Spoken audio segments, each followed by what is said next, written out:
Olá, assombrados! Eu sou Ana Paula e vou contar um relato para vocês neste tipo ao vivo de hoje. E aí, tudo bem? Espero que esteja tudo bem.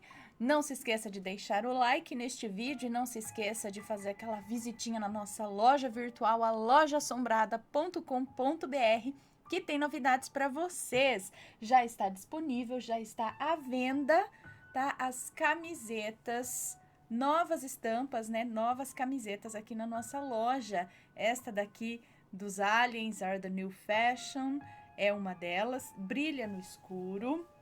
Temos também esta daqui da Coraline, né? Inspirado na Coraline. Você tem certeza que está na dimensão certa, né? De outra dimensão aqui. Muito legal, sou muito fã de Coraline.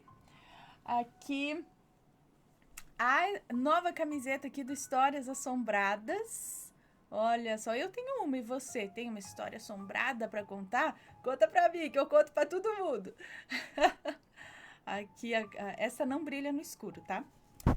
E temos esta daqui da bruxinha. In a world full of bad princesses, be a good witch. Num mundo cheio de princesas más, seja uma bruxa boa.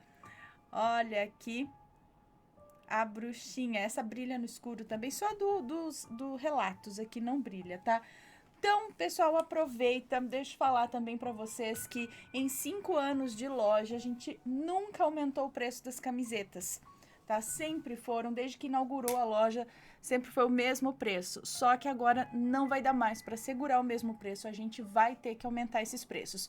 Mas por agora, a gente acabou de lançar umas novas estampas, então a gente não vai aumentar o preço agora. A gente só tá avisando que logo mais, sim, a gente vai aumentar os preços, tá bom? Mas ainda vocês ainda tem um tempinho aí para aproveitar com o preço antigo, que é o que tá valendo lá. Bora pra loja que tá tudo disponível já lá na loja assombrada, tá? Lembrando que quem é membro do canal tem cupom de desconto, ok? E é lógico que a gente tem lá na loja também o nosso livro, o livro Assombrado, a história do canal e também a história do casal, tá? Está disponível na loja com frete grátis para todo o Brasil. Aproveita e garante o seu. Vamos ao relato de hoje, que eu acho que vocês vão gostar, porque é mais um relato do velho fulanesto. Vamos ver aqui, ó, contos assombrados do velho fulanesto. Ele diz conto, gente, não sei se ele vai explicar aqui de novo, né? Mas o que acontece? Antes que explique aqui mais, ele pega histórias que ele já ouviu ao longo da vida, de pessoas reais que contaram histórias reais, e ele adapta de uma forma a não perder a veracidade da história, ok? Isso realmente aconteceu, só que ele vai contar pra gente de uma forma muito bem escrita, só isso, tá? Vamos ver aqui, então. O relato de hoje é este daqui, Confidências de um Psiquiatra. Peraí. Ok. Então, vamos lá. Olá, queridos Aninha, Mateus e legião de amigos assombrados. O velho fulanesto, num dia de inverno frio e chuvoso, lembrou-se de vocês, acendeu a lareira, colocou seu cachecol e sentou-se para escrever mais um dos contos assombrados. Em primeiro lugar, gostaria de esclarecer definitivamente aos inscritos que hoje cedo eu li com bastante atenção a minha carteira de identidade. E não, eu não sou o simpático senhor Newton N. Eles estão achando que o fulanesto é o Newton? Não é, gente, não é. Nós conhecemos ambos, eles não são a mesma pessoa. Essa pessoa tão querida e amiga do canal, como presumem aí alguns inscritos. Agora eu tenho certeza absoluta, tá? A Aninha pode confirmar. Obrigada. Eu dei uma olhada com bastante atenção na carteira. Não, gente, não é. O senhor fulanesto não é o Newton N, tá? Isso eu posso confirmar e garantir, tá? Bom, queridos, essa é uma história intrigante. Um pouco diferente das demais que enviei ao canal. Não é muito assustadora, vamos dizer assim.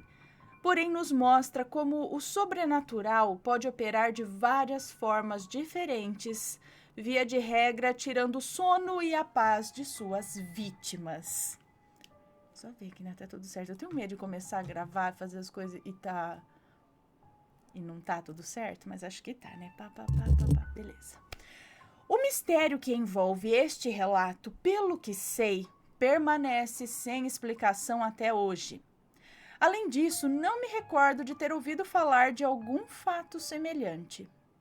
Por essa razão, desde já, peço a Ana e o Mateus que, com sua vasta experiência, ajudem a desvendar esse mistério, e aos assombrados que deixem nos comentários as suas análises, as suas impressões e possíveis soluções para o enigma que lhes apresento. Antes de ouvirem a história, por favor, deixem o seu like e se inscrevam no canal, se ainda não o fizeram. Valeu! Nomes e locais são fictícios e foi assim que tudo aconteceu. Confidências de um psiquiatra. Meu inconsciente cria fantasias que minha mente sã nunca ousaria imaginar. Sigmund Freud. Bom, desde que o homem existe, ele tende a se reunir em grupos, clãs e tantas outras espécies de congregações. Sejam elas familiares, filosóficas, políticas ou religiosas. O ser humano propende-se a estar agrupado a seus pares, com quem possui afinidades de pensamento ou simplesmente para sentir-se seguro. É verdade que muitos preferem estar sozinhos. A solidão consente liberdades que não são possíveis quando nos agrupamos. Mas necessitamos de um grupo. Pela simples razão de que nem tudo de que precisamos para sobreviver conseguimos de forma solitária. Embora eu viva como um eremita, pertenço há muito tempo a uma sociedade bastante fechada, cujo nome não devo revelar. Seus seguidores, que são muitos, reúnem-se a cada 7 meses num grande e luxuoso hotel, onde ficam hospedados por 7 dias e 7 noites. Tais lapsos temporais têm sua razão de ser. Os nossos encontros, lamentavelmente, foram suspensos em 2020 por motivos óbvios. Para que não restem dúvidas, não se trata da maçonaria. Também não conspiramos para ditar o destino da humanidade e não há qualquer conotação religiosa ou ideológica em nosso ministério. Mesmo não me sendo permitido revelar detalhes de nossas reuniões restritas, posso lhes afirmar que muitas histórias sombrias que tenho ouvido e contado originaram-se de seus participantes. Sempre obtive sua evidente autorização, claro, né, com as devidas ressalvas. Quando em vez, nossos irmãos de agremiação podem trazer consigo um convidado, amigo ou amiga, para assistir palestras, participar de debates, conhecer o trabalho que desenvolvemos e, eventualmente, se unir ao grupo, se assim o desejar. Eu mesmo fui um desses convidados há décadas. Ultrapassadas as preleções iniciais, passarei a narrar os acontecimentos tal qual ocorreram. Eu estava presente quando foram relatados. Conclave. No ano de 2005, ao participar de um desses encontros, conheci a médica psiquiatra, uma mulher inteligente, madura e simpática. Foi trazida por um de nossos irmãos e pareceu sentir-se bastante à vontade no evento. Na dinâmica de um daqueles dias, estavam previstas mesas redondas com 10 a 12 participantes cada, onde seriam debatidos temas diversos. Escolhi aquela cuja temática se destinava à discussão de assuntos atinentes a percepções paranormais e extrasensoriais, por serem mais afetos à minha pessoa. Na mesa em que eu estava e mediava, sentou-se a psiquiatra. Seu nome não é importante, não tão significativo quanto os fatos que narrou e para os quais suplicou respostas. Ela não as tinha e por isso sentia-se angustiada. A certa altura, ela pediu a palavra. Se apresentou e, justificando sua presença no evento, contou que um dos membros da sociedade, com quem compartilhava uma amizade de longa data e com o qual havia confidenciado sua história fantástica, convidou a reunir-se ao nosso grupo, na esperança de que alguém trouxesse luz à sua terrível questão. Foi saudada por todos, eu a encorajei a falar e indaguei se poderia gravar a sua história, aliás, como faço sempre que posso, com todos que desejam me confidenciar fatos incomuns. Ela assentiu e principiou o seu relato. E ela disse o seguinte: Senhores, agradeço a oportunidade de poder debater com tão ilustres personalidades. Sou uma mulher voltada para a ciência, graduada há muitos anos e dedicada às questões da mente humana. Obrigo-me à constante atualização de meus conhecimentos. Estou acostumada a diagnosticar, tratar, reabilitar e prevenir transtornos mentais e comportamentais. Entretanto, não estava e ainda não me sinto preparada para explicar o que se passou comigo. E isso me aflige, disse ela em tom cismático.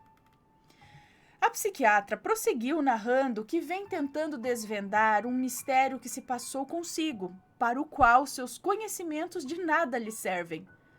Indagou se poderia descrever os fatos com vagar. Eu respondi que teria o tempo que lhe conviesse.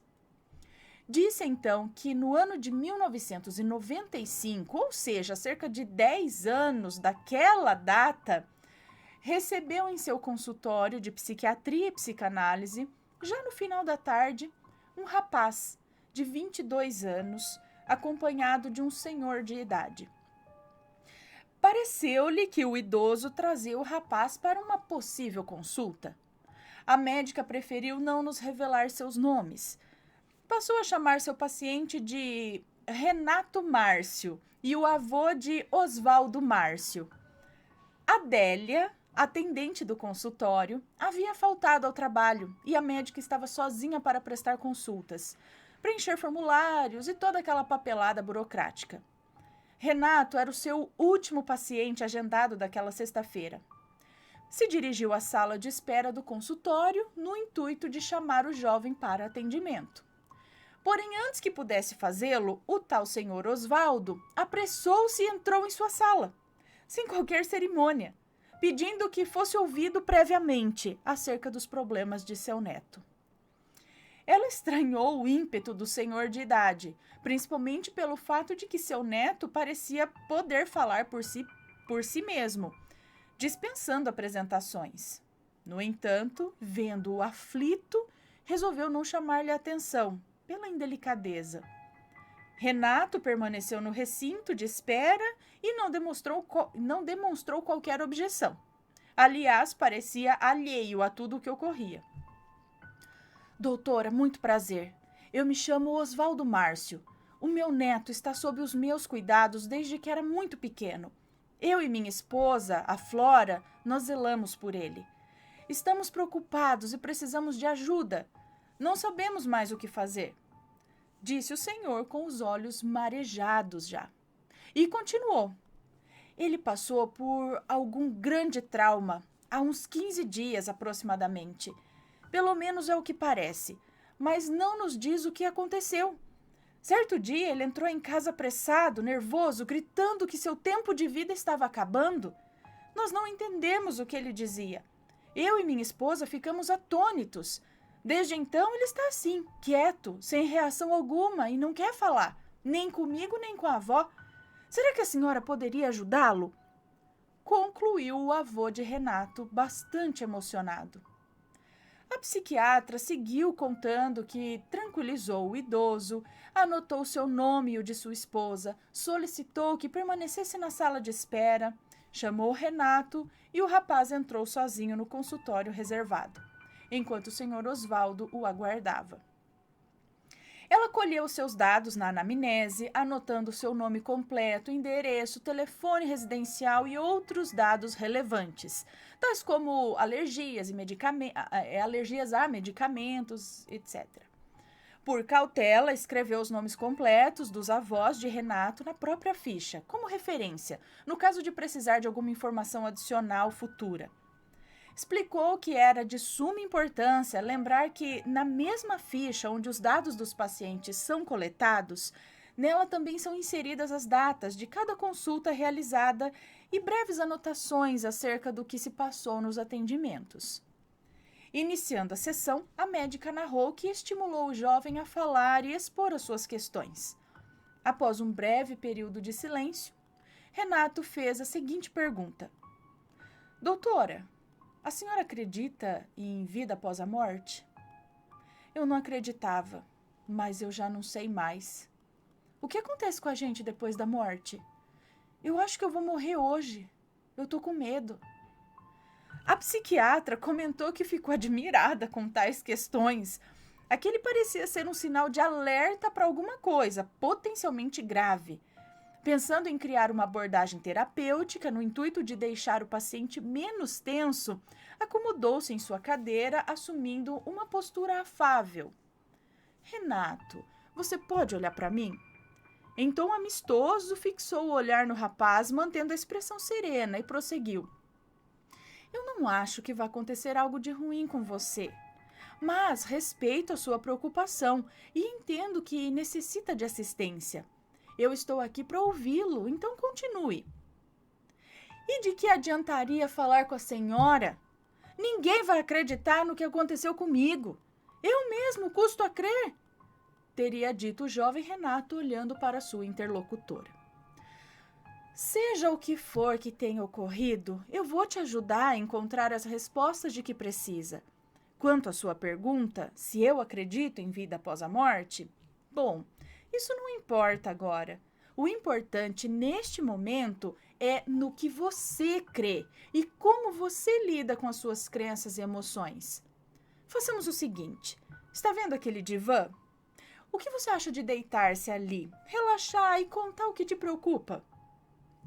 A psiquiatra pôs então a tocar uma música tranquilizante e Renato deitou-se na long chaise, no divã. Parecia, enfim, estar disposto a confiar na médica. De fato, passou a revelar o que o atormentava.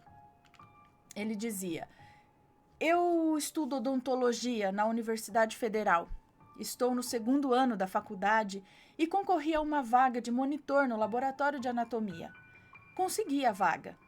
Continuou. Há 2 semanas cheguei mais cedo, como de costume, e comecei a preparar as peças anatômicas para a próxima turma. Eu estava sozinho, pois o funcionário do laboratório ainda não havia chegado. Coloquei minha lamparina odontológica apagada sobre a bancada de azulejos. Ela é sempre útil no decorrer das aulas. Em seguida, posicionei sobre a mesma mesa a peça anatômica, uma cabeça humana, que seria estudada naquele dia. Bom, nesse ponto da história,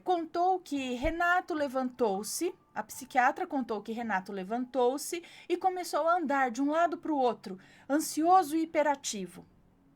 Renato, tenha calma, respire devagar, deite-se para tentar se acalmar, disse ela preocupada, né? Recordou-se dos ensinamentos de Carl Gustav Jung, grande mestre da psicologia analítica que norteava sua conduta médica. Conheça todas as teorias, domine todas as técnicas, mas ao tocar uma alma humana, seja apenas outra alma humana. Prosseguindo, contou que Renato pareceu não dar ouvidos e que ficava mais nervoso a cada instante. O jovem disse à doutora que, ao virar-se para descartar as suas luvas, no momento que ele estava no laboratório de anatomia, lá, quando ele virou-se para descartar suas luvas, ouviu um som, como se algo se arrastasse sobre a bancada de azulejos. Prosseguiu. Eu me virei para a bancada e a lamparina odontológica se acendeu na minha frente e começou a dar voltas e mais voltas na mesa ao redor daquela cabeça. Disse-nos que Renato desatou a chorar nesse momento. A psiquiatra, não conseguindo acalmá-la, necessitou aplicar um sedativo leve no paciente e o deitou no divã. Pensou na falta que Adélia fazia logo naquele dia. Doutora, continuou Renato, fitando a médica, a lamparina voou em minha direção. Bateu com toda a força no meu peito. quase me queimando, enquanto eu tentava apagar o fogo e entender o que havia acontecido. Renato hesitou. Aquela cabeça abriu os olhos e falou comigo. Disse que eu ia morrer em 26 de maio deste ano. Eu peguei as minhas coisas e saí correndo.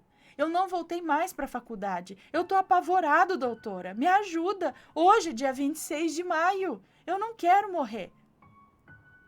Gente. A médica, reportando-se aos congregados em nossa mesa de estudos, continuou. Senhores, eu percebi estar diante de um quadro psicopatológico grave, talvez psicose, e precisaria de mais tempo para entender como tudo iniciou. E seguiu narrando que conversou longamente com Renato, até que o jovem lhe pareceu estar mais centrado e mais calmo. E prosseguiu. A sessão já havia se prolongado noite adentro e o relógio de parede marcava 23 horas. Assim, achei por bem encerrar a consulta. Deixei Renato em meu consultório por um instante e fui até a sala de espera onde o senhor Osvaldo permanecia sentado, esperando pelo neto. Eu disse a ele que Renato não poderia ficar sozinho. Ele deveria estar sempre acompanhado por alguém. Eu temia que ele atentasse contra a própria vida. Cogitei interná-lo, para o seu próprio bem. Seu avô, no entanto, me garantiu não ser necessário, pois o vigiaria constantemente. Informei que era crucial iniciarmos de imediato o tratamento, para que não ocorressem complicações e agravamentos. Quanto mais cedo começasse, melhor seria o prognóstico de seu neto, né? Voltei para o consultório, onde Renato me aguardava. Segunda-feira eu quero você aqui no primeiro horário, ok? Porém, ela contou que Renato a interrompeu. O rapaz estava convicto que morreria antes de acabar o dia. Não me espere, doutora. Será tarde demais, ele disse. A psiquiatra expôs que o jovem retirou da mochila um objeto envolto em papel alumínio e entregou para a médica e continuou falando entristecido. Guarde com a senhora. Se eu vier na segunda-feira, a senhora me devolve. Se não, fica como uma lembrança, já que eu não vou mais precisar dela. Ela disse, Renato, sua vida é muito preciosa, lembre-se sempre disso. Garanto a você que nos veremos na próxima consulta, confie em mim. A médica aviou uma receita, entregou para o rapaz e recomendou que tomasse, naquela mesma noite, a primeira dose do remédio. Entregou-lhe algumas amostras grátis da medicação que tinha em seu armário ali. Enquanto o jovem e seu avô desciam para o primeiro piso do edifício, segundo nos foi narrado, a psiquiatra sentou-se à mesa e desembrulhou o objeto. Pouco depois ouviu uma freada brusca e um forte estrondo, vindos da rua, em frente ao prédio. Ela então olhou pela janela e, para o seu espanto, um carro desgovernado havia subido na calçada e atropelado Renato e seu avô. A profecia macabra de Renato lastimavelmente se cumpriu. Uma multidão cercou as duas vítimas. Renato não respirava mais. Seu avô também fora atingido de igual forma. Não resistiu ao impacto. Eu desci o mais depressa que pude, abri caminho entre os curiosos e, infelizmente, constatei os óbitos. Os dois se encontravam horrendamente deformados. Eu me senti muito mal e resolvi me retirar dali, mas não poderia imaginar o que viria depois. E ela prosseguiu. Antes que eu me esqueça, eu preciso lhes contar sobre o objeto que me foi dado antes da partida de Renato e que eu não havia mostrado antes para ninguém. Era a tal lamparina odontológica que teria circundado a peça anatômica, a mesma que trago para que os senhores examinem. Ela retirou o objeto de dentro de uma sacola e colocou-o sobre a mesa. Nós analisamos o objeto, eu pedi para fotografá-lo, posicionei a lamparina sobre uma poltrona de fundo branco e registrei sua imagem em minha câmera. Um dos participantes da mesa comentou descrente. Ora, essa lamparina é um objeto comum. O que tem ela de sobrenatural? Acaso a senhora a viu se mover? Onde está o mistério nisso tudo? Tudo isso que narrou pode ter sido uma grande coincidência. A psiquiatra pareceu se incomodar com a pergunta. Sentiu um desconforto pela desconfiança. Se os senhores acham que a minha história se resume ao que ouviram até agora, estão muito enganados. Eu não tomaria o seu tempo com tão pouco, disse aborrecida. Bom, os ânimos estavam acirrados. Tratei de repor a ordem e disse eu: irmãos, onde está nossa habitual cordialidade? Se há alguém aqui com a intenção de constranger, julgar ou desacreditar a nossa convidada, eu peço que faça a gentileza de escolher outra mesa de estudos. Vamos ter paciência para ouvir a doutora, ou não. Prossiga com seu caso, por favor. Ninguém se levantou para sair, felizmente, e a doutora continuou sua exposição, não sem antes guardar a lamparina consigo. O enigma. Como estava dizendo, fiquei bastante abalada com a morte do jovem e de seu avô, minutos após os dois estarem comigo. Tanto é verdade que no dia seguinte, um sábado, eu resolvi ligar para a residência do falecido Renato para saber como estava a senhora Flora, esposa do avô falecido. Antes fui até o meu consultório. Ao entrar no prédio, comentei com o porteiro do terrível acidente que havia ocorrido no dia anterior. Fiquei curiosa quando ele me afirmou não ter presenciado qualquer acidente. Como eu não me recordava de tê-lo visto na sexta-feira, imaginei que ele poderia estar de folga e por essa razão desconhecia o fato. Não prolonguei o assunto. Subi até o meu andar, fui até minha sala e busquei o número do telefone na ficha do jovem. Liguei e fui atendida pela senhora Flora Márcio, avó de Renato. Me apresentei. Dona Flora parecia muito abatida. Era compreensível, né?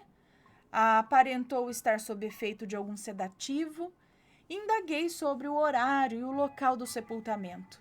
Anotei os dados e prometi que eu iria comparecer. Eu sentia que eu deveria ir. Enfim, presenciei o velório e dei minhas condolências à senhora idosa que chorava muito. Na verdade, eu também estava emocionada. Foi muito triste tudo aquilo. Devido ao acidente, os caixões estavam fechados.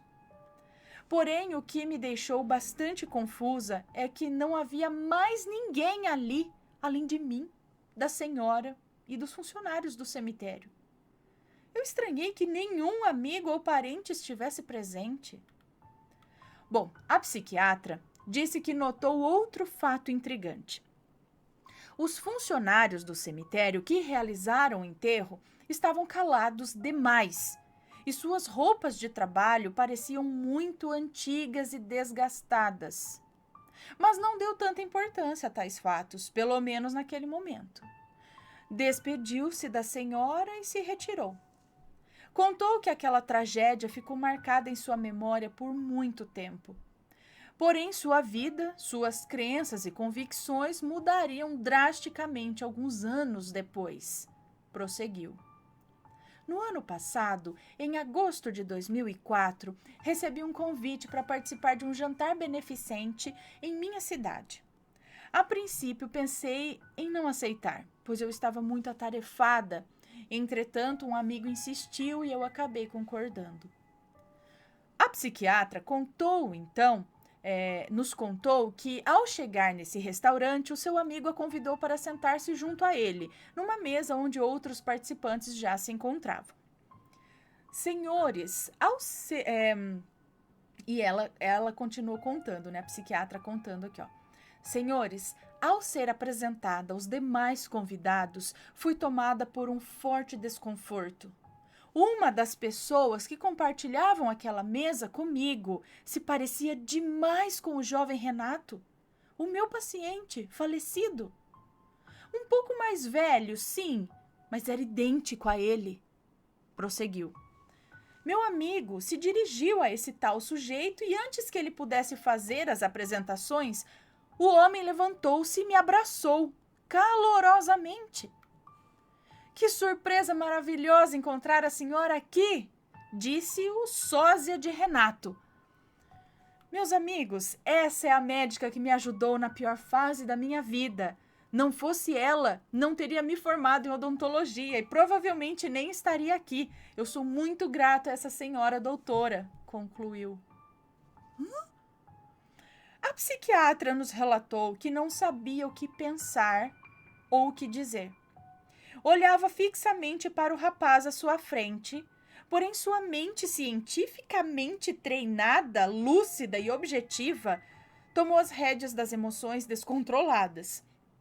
Sentou-se à mesa, ao lado do clone de Renato, e indagou.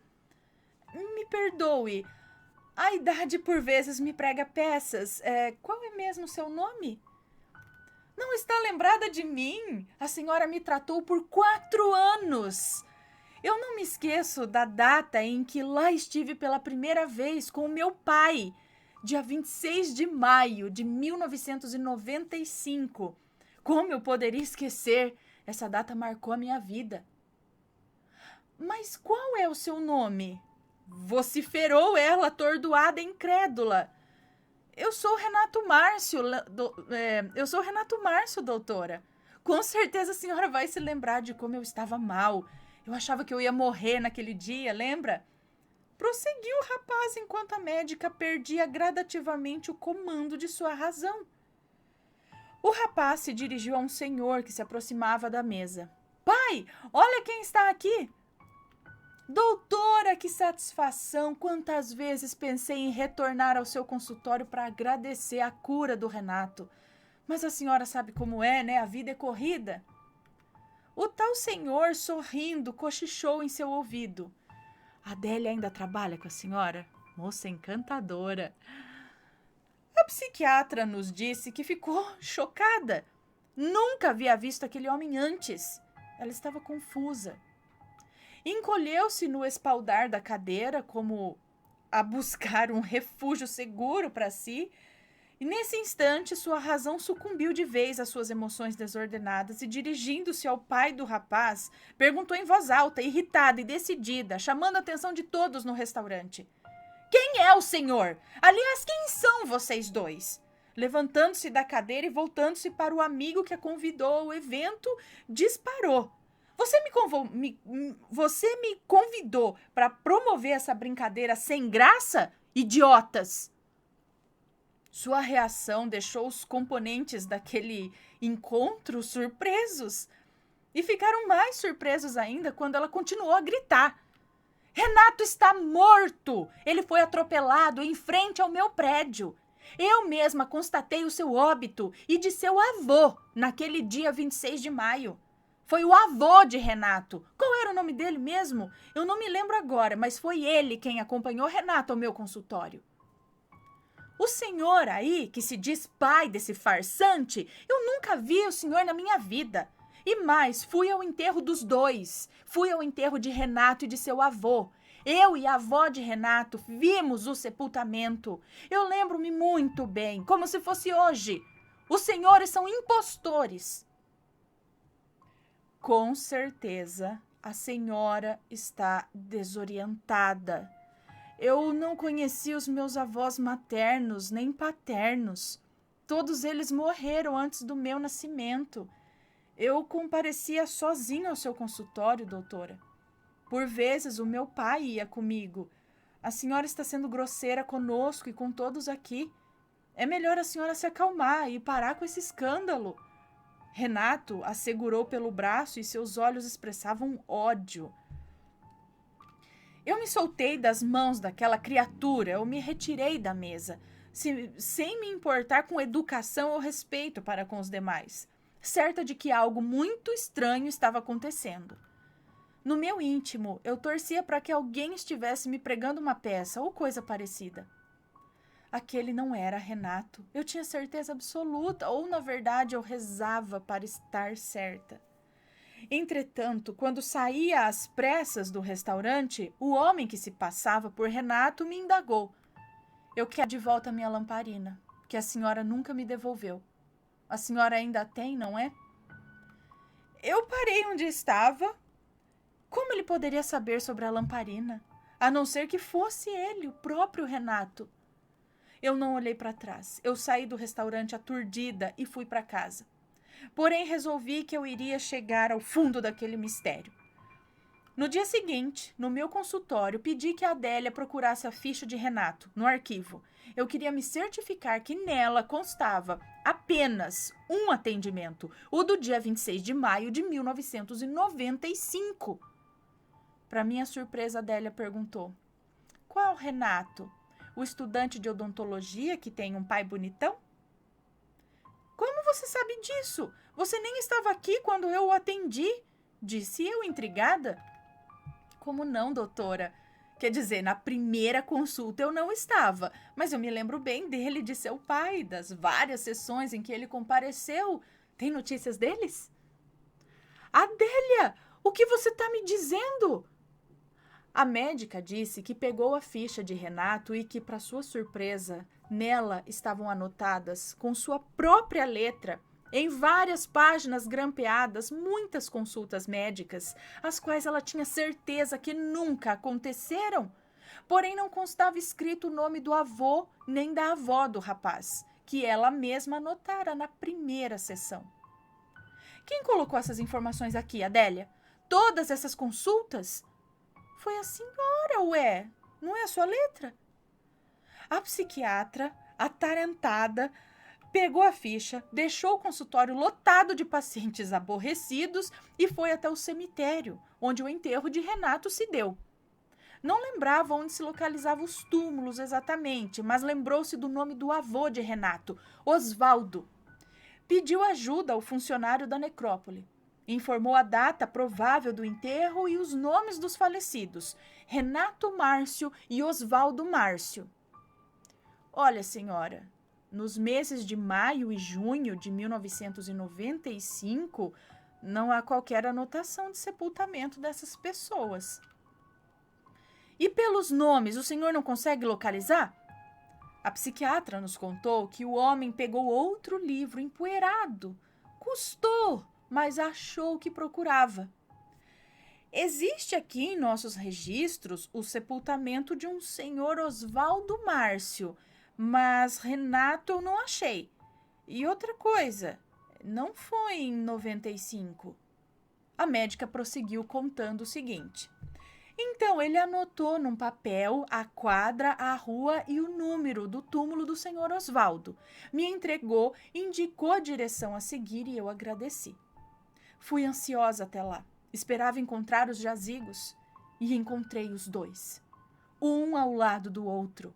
Era exatamente o local onde eu havia estado com a avó de Renato, naquele dia 26 de maio.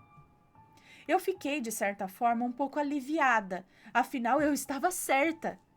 Porém, não havia qualquer inscrição de nomes ou datas nas lápides. Anotei o número do túmulo contíguo ao do senhor Osvaldo, onde Renato havia sido enterrado, e retornei ao escritório. Perguntei ao moço que me atendeu o nome da pessoa que estava enterrada lá e a data do sepultamento. Me desculpei pelo incômodo, mas ele teve boa vontade em me ajudar. Então, como eu disse para a senhora, o primeiro é do senhor Osvaldo. Ele foi sepultado em 1968. E o outro é o da senhora Flora Márcio, em 1970. Um mal-estar se abateu sobre mim. Eu havia me esquecido do nome da dona Flora. Fiz um rápido cálculo mental e nas datas que me foram informadas, Renato nem era nascido. Eu comecei a suar frio e fiquei tonta. O rapaz me amparou, me serviu água. Quando me senti um pouco melhor, eu fui para casa sem saber o que pensar. Sem chão. Afinal, o que era aquilo tudo que estava acontecendo? Eu havia presenciado a morte de Renato e de seu avô. Eu fui atendida por Dona Flora ao telefone e compareci juntamente com ela ao sepultamento dos dois. Havia anotado na ficha de Renato apenas a primeira e única consulta em 26 de maio de 95. Entretanto, muitas outras consultas estão relatadas com detalhes em sua ficha e com a minha letra. Adélia recorda das várias consultas de Renato e da presença de seu pai em meu consultório. São os avós de Renato que estão sepultados no cemitério. E por fim encontro Renato, 9 anos mais velho, em perfeito estado de saúde, agradecendo por sua cura, acompanhado de seu pai, que eu nunca havia conhecido, e exigindo o objeto que havia me entregue. Eu não sou louca, jamais fui acometida de delírios. Nada disso faz sentido para mim. Por tudo que os senhores ouviram, é que eu decidi vir aqui hoje, a convite, na tentativa de que alguém possa me explicar como tal fato pôde acontecer. Como posso ter presenciado a morte do rapaz e ao mesmo tempo esquecido das tantas consultas e tratamentos que dediquei a ele? A psiquiatra, agora voltando aqui, a psiquiatra encerrou sua impressionante explanação. Nos debruçamos sobre o caso longamente. Porém, qualquer hipótese que aventamos mostrou-se fracassada. Os elementos não se encaixavam. Realidade paralela? Falsa memória? O que mais? Todas as teorias foram testadas e reprovadas. Um dos participantes, de forma abjeta, sugeriu que a psiquiatra estivesse mentindo. Foi severamente repreendido pelos demais. Lamentavelmente, em toda a comunidade existem pessoas vazias, sem escrúpulos, que se arvoram de julgadoras, desejosas de uma atenção que beira a natureza doentia. É possível até que os fatos narrados por ela, ou mesmo parte deles, não tenham existido no plano físico. Entretanto, não significa que a psiquiatra tenha mentido. Pode muito bem ter vivenciado a história, reputando-a legítima e permanecendo em seu íntimo como verdade para si mesma. Ademais, se parte dos fatos não condizem com a realidade, não há razão para invalidar o restante da narrativa. Quando se está diante de um caso ou de uma história, deve-se levar em conta que é a memória quem dita as regras. E a memória é tão falha quanto qualquer juízo de valor. De fato, parafraseando o já citado mestre Carl Jung, queremos ter certezas e não dúvidas, resultados e não experiências, mas nem mesmo percebemos que as certezas só podem surgir através das dúvidas e os resultados somente através das experiências. Assim, por infortúnio, a psiquiatra se despediu do evento sem a resposta que tanto buscava. Ainda não creio que a tenha encontrado. E vocês? O que acham que ocorreu? Tem alguma teoria? Um abraço a todos. Rapaz, se tudo foi refutado, eu não sei. Mas penso aqui. Vamos lá. Ela teria sido acometida por uma segunda personalidade por esse período de tempo? Mas ela teve 4 anos apagados da memória? Ou foi só as consultas? Só as consultas desse rapaz que não estão na memória dela. Todas as outras, durante esses 4 anos, ela se recorda de... Provavelmente sim, senão ela teria dito isso aqui, né? Ela se recorda de ter feito outros atendimentos, ou seja...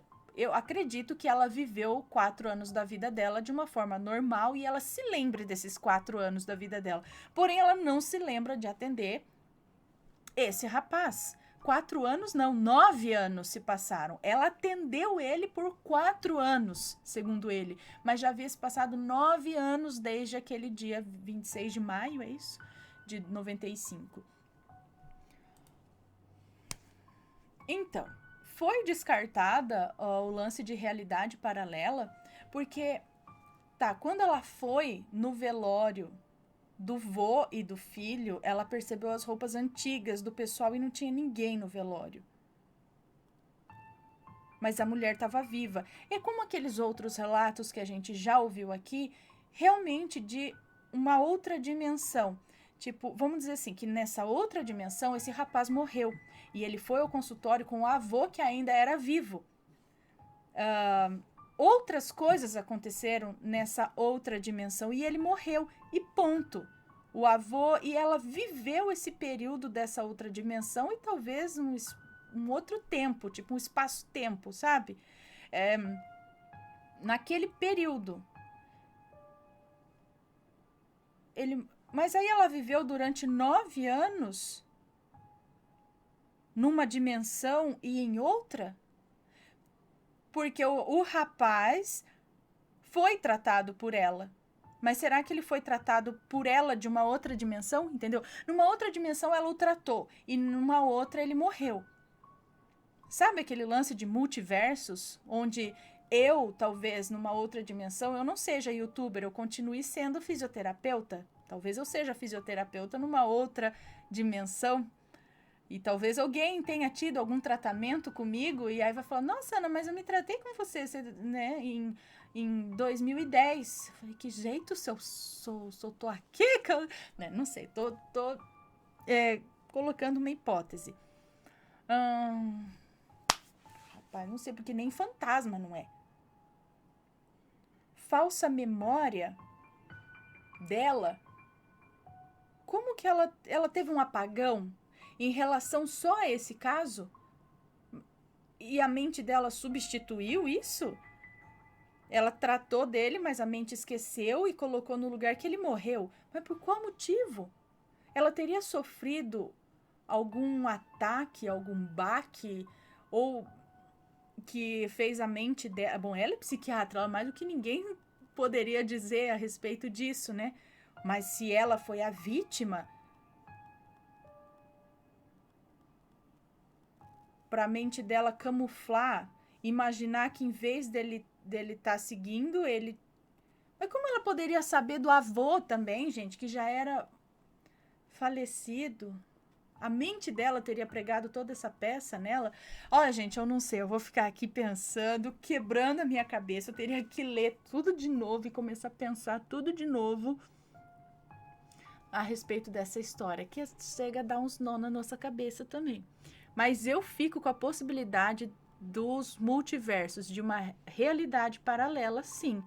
Por que não? Por que isso foi refutado?